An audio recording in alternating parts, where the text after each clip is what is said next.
Hello student, हमारा आज का टॉपिक है theories of money, Fisher and Cambridge. मुद्रा के सिद्धांत फिशर और कैम्ब्रिज के बारे में उसमें उसकी डेफिनेशंस बताएगी, क्या क्या उनके डिफरेंसेस हैं, क्या क्या उसका मीनिंग है। ये सारी चीज़ें हम इस चैप्टर में पढ़ेंगे। सबसे पहले हम जो पढ़ते हैं इसका की मीनिंग क्या होती है। The value of money then is the quantity of goods in general that will be exchange for 1 unit of money. The value of money is its purchasing power, the quantity of goods and services it can purchase. When the price level rises, a unit of money can purchase less goods than before. इसमें क्या पढ़ेंगे हम कि मुद्रा का जो मूल्य होता है उसका अर्थ क्या होता है, उसका मीनिंग क्या होता है। अर्थशास्त्रियों द्वारा मुद्रा के मूल्य को क्या हो गया है, 3 अर्थों में प्रयुक्त किया गया है।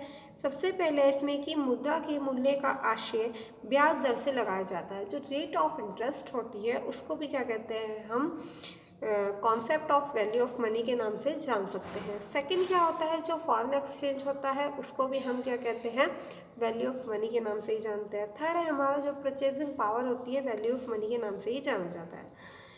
इस प्रकार मुद्रा के मूल्य का अभिप्राय क्या होगा, मुद्रा की क्रय शक्ति से हो जाता है। मुद्रा की एक निश्चित इकाई के बदले में जितनी वस्तुएं और सेवाएं क्रय की जाती है वही क्या कहलाती है, मुद्रा का मूल्य की जाती है। कि आपने क्या करा, जो आपके पास यूनिट्स ऑफ मनी थी उसमें से आपने एक इकाई दे दी और उसके बदले में आपने क्या करा, कुछ कमोडिटीज़ और कुछ थिंग्स खरीद ली है, तो वही हमारा क्या होगा, प्राइस कहलाता है या मुद्रा का मूल्य कहलाता है। इसको अलग अलग टाइप से डिफाइन कर सकते हैं हम। देखो, मुद्रा के मूल्य में सबसे पहले इसने क्या करी है, 3 अर्थ बताए हैं। फर्स्ट बताया है इन्होंने rate of interest. Rate of interest में हम क्या चीज़ देखते हैं कि हम किसी चीज़ को खरीदी और उसको खरीदने के बदले में हमने जो उसे मान लिया आपने किसी चीज़ को मुद्रा का मूल्य बढ़ाना जिसे हम कहते हैं, आपने किसी को लोन दिया, उस लोन के बदले में आपको क्या मिलेगा, सिंपल सी बात है कि आपको उसके बदले में इंटरेस्ट मिलेगा। तो जो मुद्रा का मूल्य होता है उसको हम रेट ऑफ इंटरेस्ट के नाम से भी जानते हैं।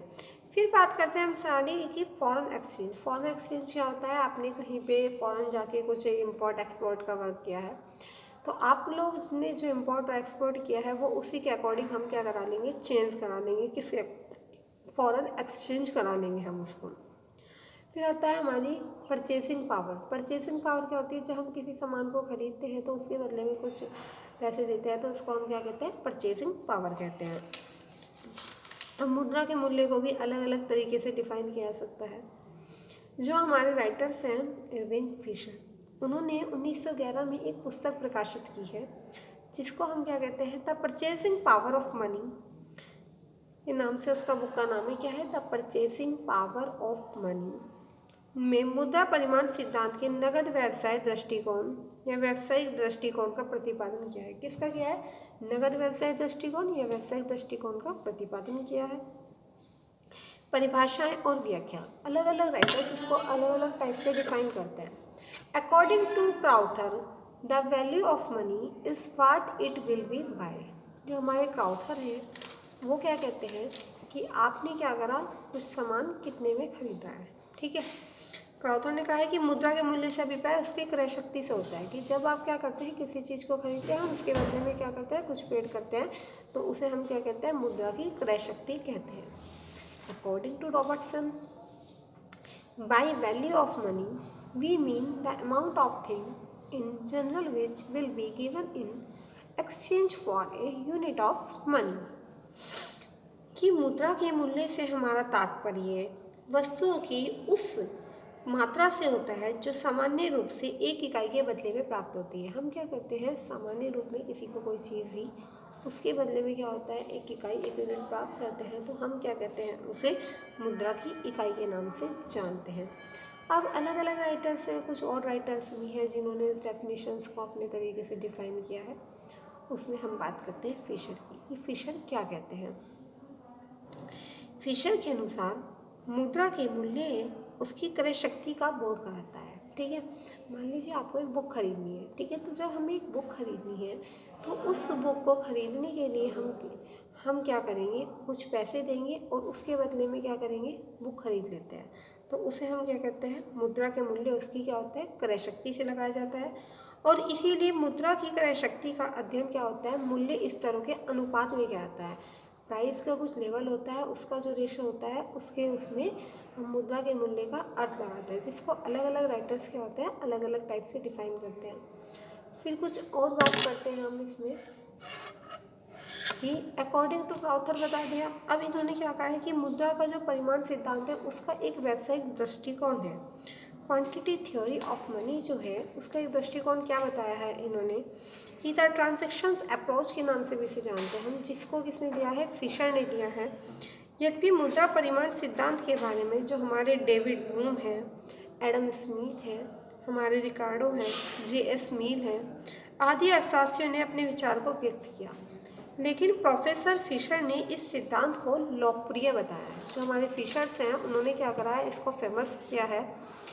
वर्तमान में मिल्टन फ्रीडमैन ने, जिन्हें सन 1976 में अर्थशास्त्र में विशेष योगदान के लिए कारण नोबेल पुरस्कार प्रदान किया गया था, मुद्रा के परिमाण सिद्धांत का नया रूप प्रदान किया गया है। इसने क्या किया है, मुद्रा के परिमाण सिद्धांत को एक नया रूप दिया है।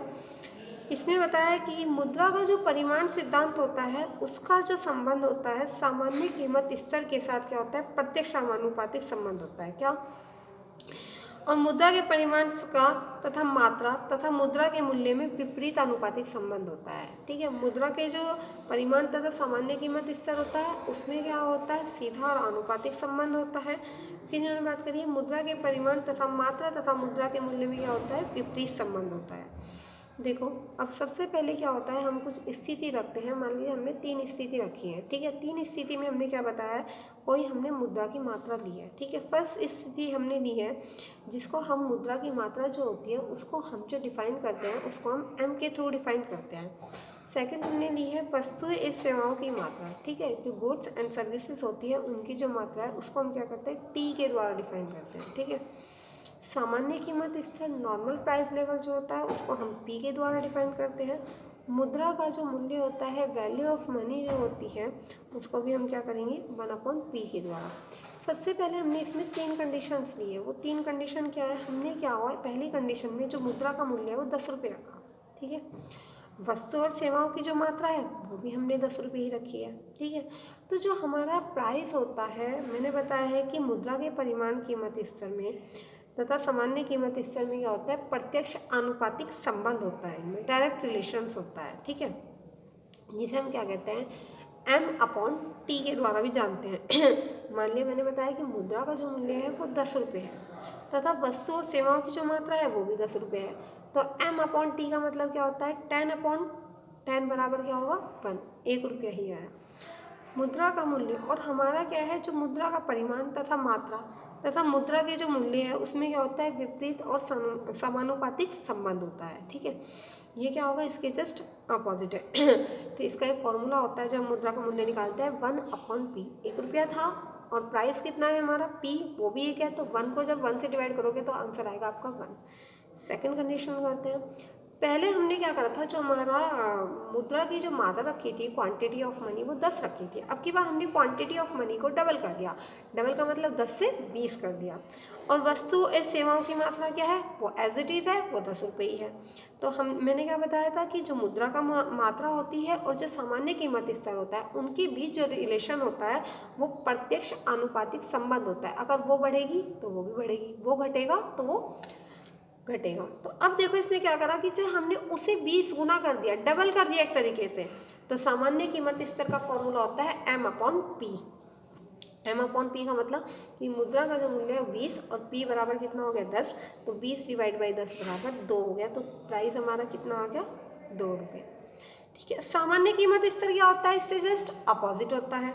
अब देखो, जब मुद्रा की मात्रा हमारी 20 हुई, ठीक है, तो सामान्य कीमत स्तर का फॉर्मूला होता है 1/2। ठीक है, तो ये तो 1 ही है जो इसमें निकल के आया, तो 1/2 करेंगे तो हमारा क्या आएगा, 0.5। तो वो हमारा क्या होगा, जस्ट उसके आधा रह जाएगा।